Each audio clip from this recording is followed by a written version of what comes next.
The sun had just started to dip below the horizon when Ethan, a single dad in his mid-30s, spotted a small figure sitting alone on the park bench. His 7-year-old son, Liam, was chasing a soccer ball nearby when he tugged his father's sleeve.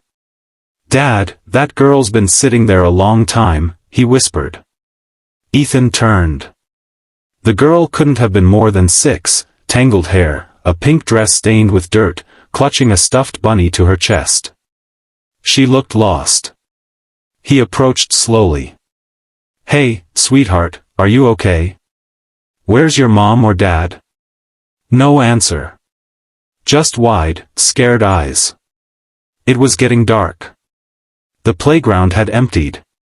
Ethan tried calling the nearby security office, but no one had reported a missing child. His heart twisted, he knew that look. He'd seen it in the mirror years ago after his wife left. "All right," he sighed gently, crouching down.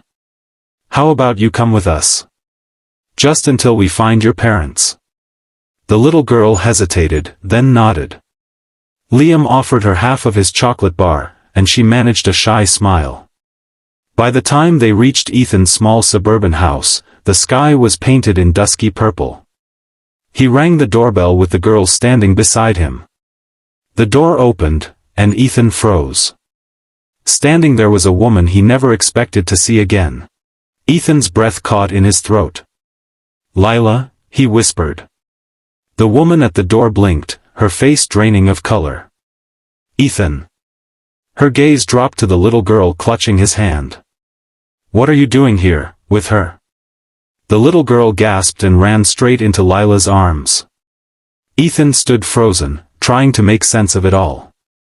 You know her?" he asked, stunned. Tears filled Lila's eyes as she hugged the child tightly. "She's my daughter, Maya. She went missing this morning. I was out searching everywhere, I thought I'd lost her forever." Ethan felt his knees weaken in relief. "I found her at the park. Alone.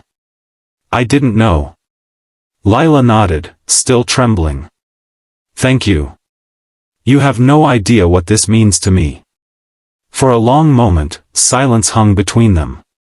The years they'd spent apart rushed back. Once, they'd been close friends in college.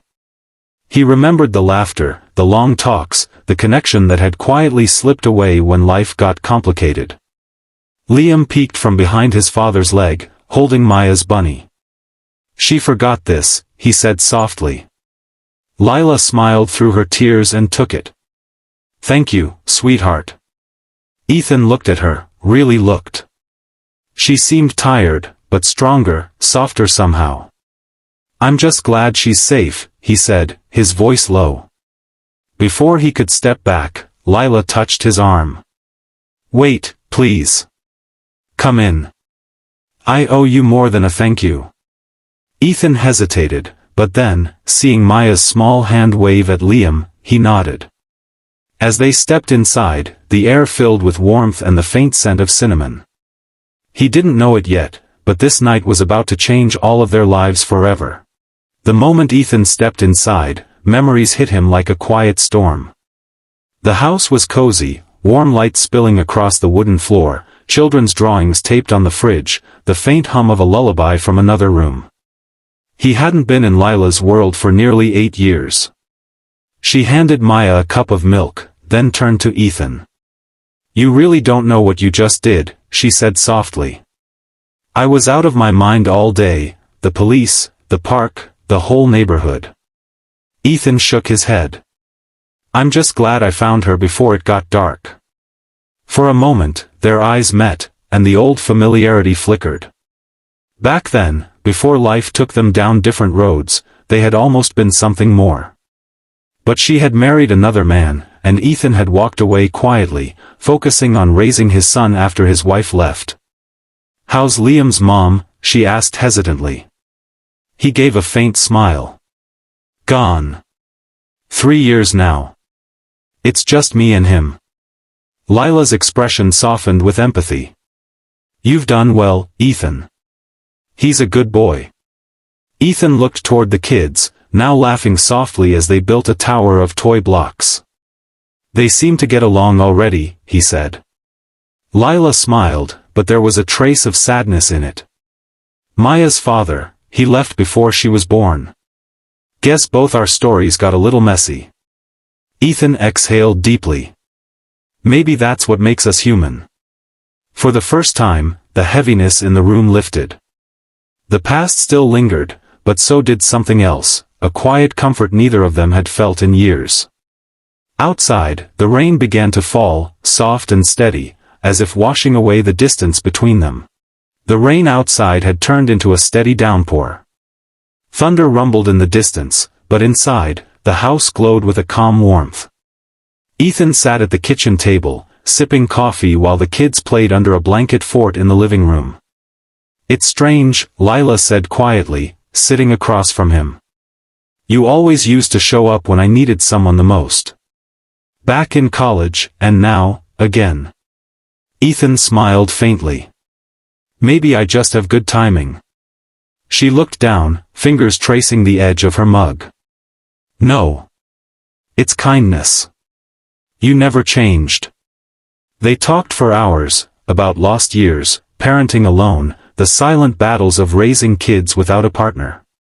Lila admitted how hard it had been, juggling 2 jobs and being both mother and father. Ethan understood too well, his nights were filled with similar exhaustion and quiet determination. Suddenly, a flash of lightning cut the sky. The lights flickered, then went out. Maya whimpered, clinging to her mom. It's okay, Ethan said softly, using his phone's flashlight. He helped the kids settle on the couch, draping a blanket around them. Liam handed Maya his favorite toy car. It helps when you're scared, he said. Lila's eyes glistened. You've raised him well. Ethan shrugged, smiling. He taught me more than I taught him. When the storm finally eased, the kids had fallen asleep side by side, hands still holding each other. Lila looked at the quiet scene and whispered, maybe some people walk back into our lives to remind us that good still exists. Ethan glanced at her, something unspoken in his gaze. Or maybe, he said softly, they're meant to stay this time.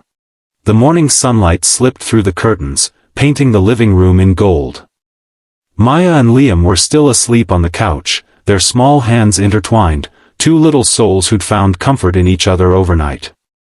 Ethan stretched quietly, his back aching from the armchair he'd dozed off in.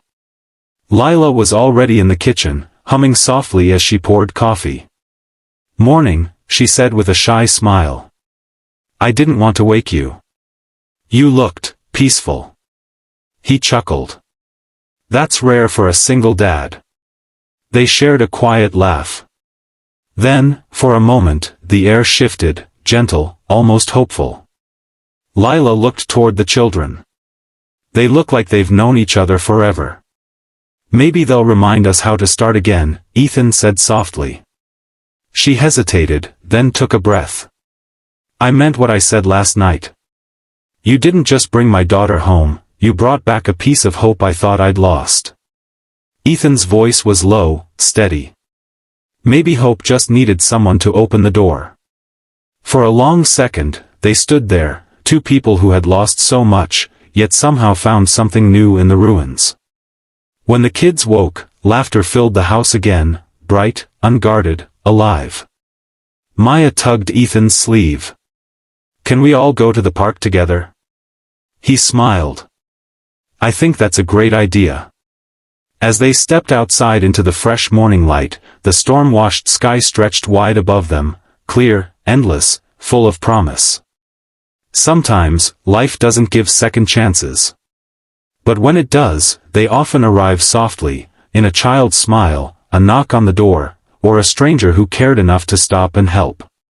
And for Ethan and Lila, that was the beginning of everything new.